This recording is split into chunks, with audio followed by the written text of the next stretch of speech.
Let's begin with some reasons for staying in the working world.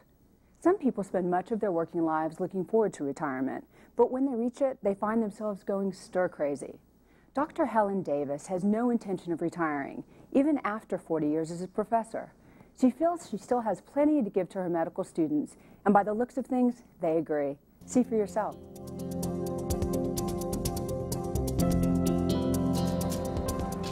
"I've retired" is one phrase you won't hear from Dr. Helen Davis. Each morning by 8 a.m., this 81-year-old heads off to work in the microbiology department at the University of Pennsylvania School of Medicine. We're going to start with streptococci today. I teach students, first-year medical students, second-year medical students, and fourth-year medical students. In 1965, Dr. Davis was the department's first female faculty member. 40-plus years later, she continues to follow her passion. It's purely selfish. I love teaching. I really, really do. And I don't think anything else would be as much fun. 10 hours a day, at least 6 days a week, you'll find Dr. Davis keeping up on the latest changes in the field of infectious diseases. And each day, she sends emails to students and colleagues to keep them informed. I can do lots of things on the computer that most people my age don't even believe in, because I've got kids who come and show me what to do all the time. That damage is incredibly fast. As she continues to educate her students on the latest research, Dr. Davis is not just providing a service to future doctors and epidemiologists, she may be adding years to her own life. According to a 2006 study by the National Bureau of Economic Research, those who continue to work in retirement, at least part-time, are healthier, both physically and mentally. We've just identified an important disease protein in an odd type of dementia. Dr. John Trojanowski is the director of the University of Pennsylvania's Institute on Aging. If you do retire, to seek out activities that continue to engage you intellectually. There's a social network that you interact with, you're physically active and so forth. The Institute's findings seem to be supported by the work of the Alzheimer's Association, which is based in Chicago. The association offers 4 important guidelines for maintaining a healthy brain. Eat wisely, stay physically active, remain socially connected, and stimulate your mind.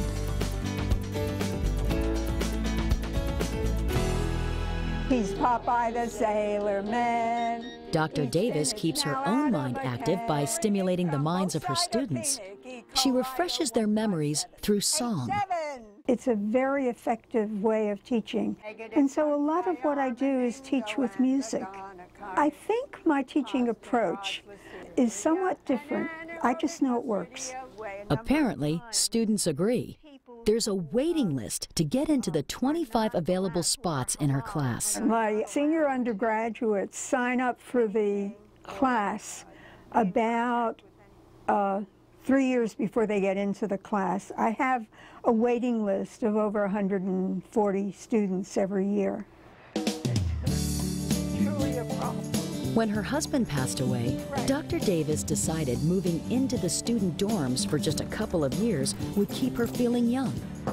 That was 13 years ago. The kids show me what's happening, and I love it. I've heard of American Idol, but even more important, I've heard of Grey's Anatomy. And we also have streptococcal toxic shock syndrome. This is all in your notes, I promise you.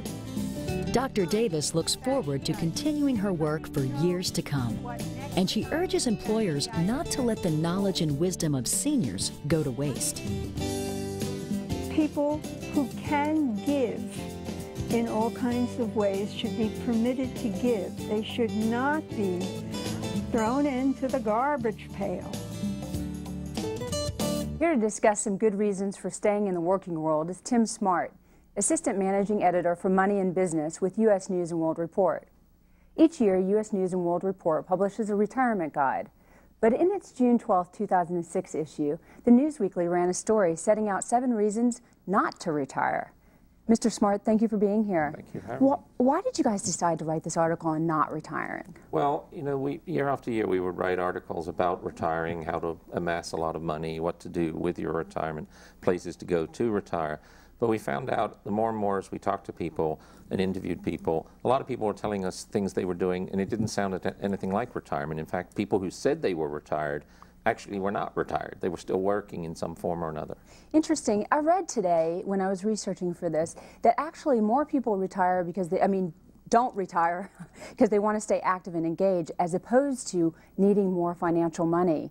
It was something like 60-something% wanted to be active and engaged. Why do you think that is? Well, I think we don't realize we think of work as a monetary thing. We think we're going to work and bringing home a paycheck, and that's the tangible result of our work. But we don't take into account all the various things, the connections to other employees, the social aspect of it, you know, talking over a cup of coffee, discussing what happened in a, you know, sports event the night before, or perhaps talking about political matters. We have a whole social network at work. Yeah, and not only the social network, but I also understand when people who retire, especially those that are in more executive positions, that loss of power is very uncomfortable for them. So I know that that's a problem. What was the response to this issue? Was it a good response? It was a very good response. It was really one of the best-selling retirement issues that we've ever had. And people just wrote in and shared their experiences. And there were a lot of people out there who said, you know, bravo, thanks for championing people who don't want to retire. Nice. In your opinion, do you think that people are going to start, I know 65 is sort of the retirement age that we talk about, but do you think that's going to continue to be pushed out over the years? Oh, I think it is already being pushed out quite a bit. Part of that is just longevity. You know, it used to be people retired at 65 because the average age was perhaps that you would live to would be in the 70s. Now many, many people live well into their 80s, well into their 90s, and quite a few now are living past 100. So the time that you have after retirement is getting longer, theoretically after 65, so people are pushing that 65 threshold further and further out. Besides wanting to stay active and engaged, what do you think are retirees' main reason for continuing to work as opposed to those that actually do retire? Well, I still think a predominant reason is money. The more you can work, the less time you have to draw down whatever retirement money that you've saved up. So it's a win-win from an economic point of view. But more than that even, I think there's a need for meaning, a need for purpose, a need to have value. And work does validate, for a lot of people, what they do every day. Do you think that there's a dichotomy or a difference between, in opinion, between people that are working and not working? What do you think they believe of each other? What kind of opinion do they have? Well, I think if you're, a lot of people actually retire because of physical disability or they lose their job or something like that. So there might be resentment towards people that are able to work past a certain age or into their 60s and 70s.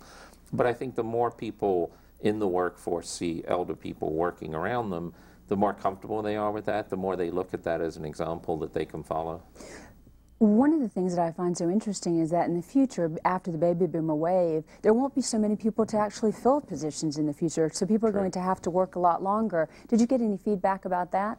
Well, I mean, again, I think it's all about a voluntary choice. If people feel that they can choose to work longer, not because they have to, but because they want to, they will feel a lot better about it. But it is true that going forward, the labor force participation, there won't be as many workers that are needed. I mean, the rate is dropping, so there will be a need to have people stay in the workforce longer. I know that you're a journalist and not in the healthcare field, but how do you think that not retiring helps someone from a physiological or physical stance? I was actually kind of astonished to find, as we were preparing these articles, that there were really concrete studies, evidence showing that people, once they did retire, that their mental sharpness dramatically declined. I mean, it was, I think, something like a 10% decline just immediately after retirement. When people are not actively engaged, processing problems, working on problems, performing functions that they do at work, when their brain isn't that engaged, that if you don't use it, lose it, sort of thing. Absolutely. It really is true.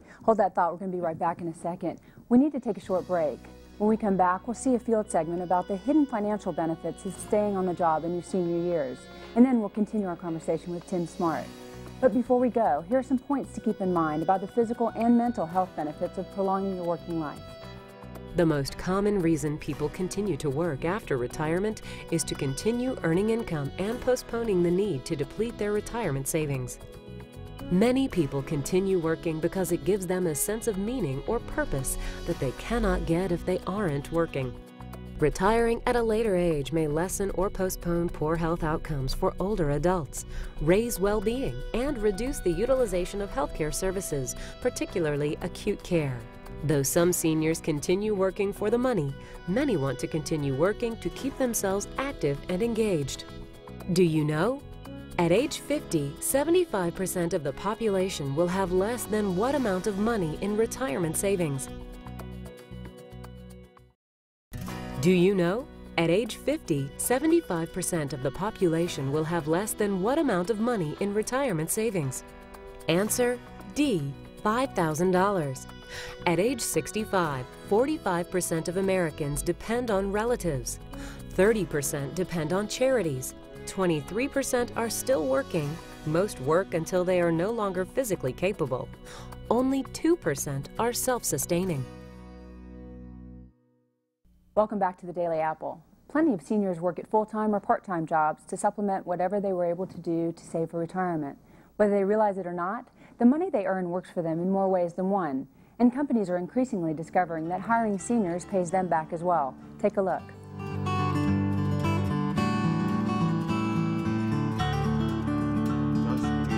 Today, Frank Dembinski enjoys his job. It's self-propelled. It's just like operating a lawnmower. You have no problem at all. It wasn't always that way.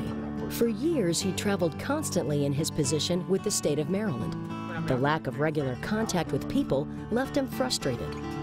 Just kind of like wanted to change jobs because I got tired of riding all around the state of Maryland. I wanted to get close to home. So, several years ago, this 62-year-old decided to retire.